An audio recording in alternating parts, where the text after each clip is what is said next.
Welcome to my American History Notes, where I discuss conclusions I've drawn from studying American history. Now, you may not agree with my conclusions, any of them, but you should know about the things I talk about and much more. This is just a survey. This is barely skimming the surface. I mean, we're talking about the American Civil War, the seminal event in American history that we have a lot of after effects today from that war.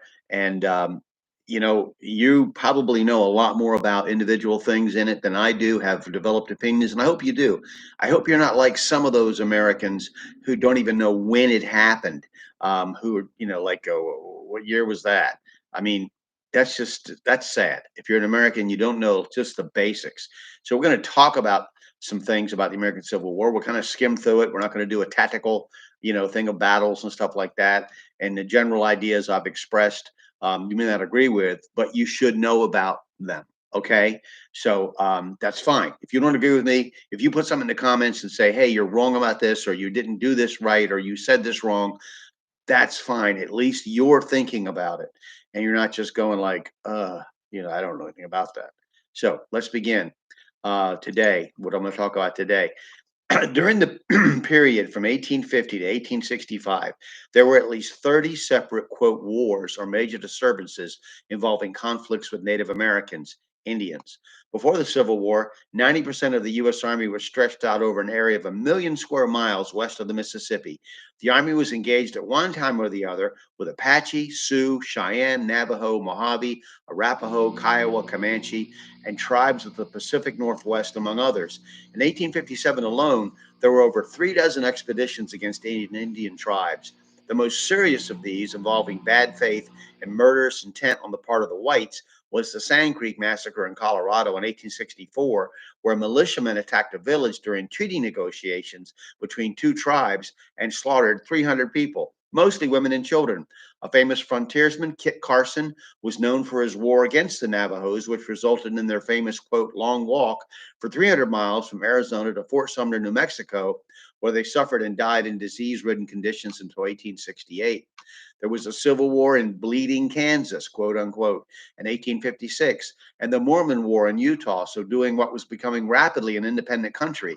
Finally, John Brown's raid on Harper's Ferry, Virginia, hoping to spark a slave insurrection, failed after a group of U.S. Marines led by Army Colonel Robert E. Lee captured Brown and his men. Then came the secession of a large number of southern states. And I have to understand, read their secession documents. They seceded. Slavery was the main issue.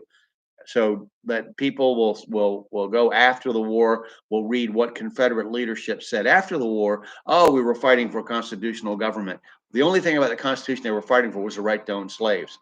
So read the secession documents before you make any statements about that. And also read the vice president of the Confederacy, um, Stevens. He had it in March of 1861, I believe it was. He had a cornerstone speech that he gave, and in this speech he said that the Confederacy was based on the inferiority of the black race and their natural subjugation by the white race. You know, read it before you start saying, well, it was all about tariffs or some other thing. There was a lot of things that caused it to happen, but slavery was the big issue. Then came the secession of a large number of southern states, the bombardment of Fort Sumter, and Lincoln's call up of volunteers. The call up resulted in Virginia, the Old Dominion, seceding on April 17th, 1861, followed by Arkansas, Tennessee, and North Carolina. 11 states were not armed in open rebellion. Others, such as Kentucky, remained neutral. Um, 11 states were an armed open rebellion. I'm sorry.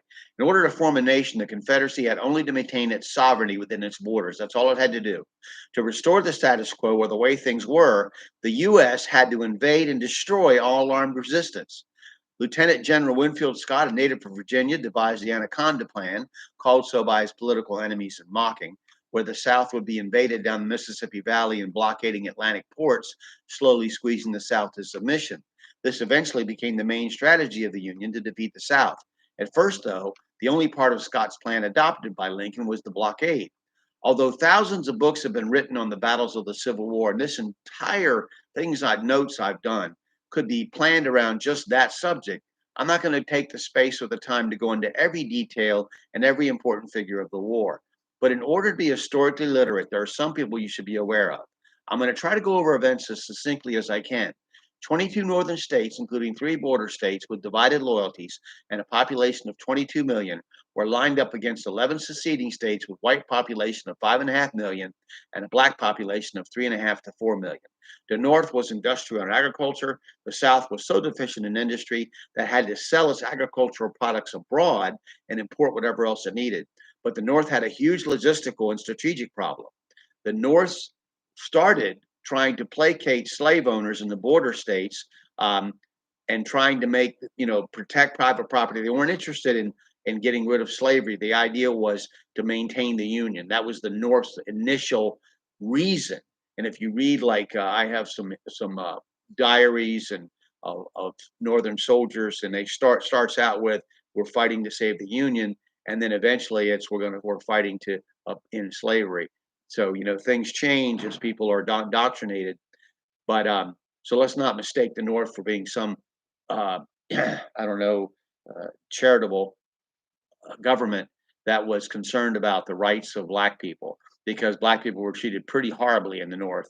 And so that wasn't it. It was the power the slave owners had in the government, the power the slave owners had in our economy.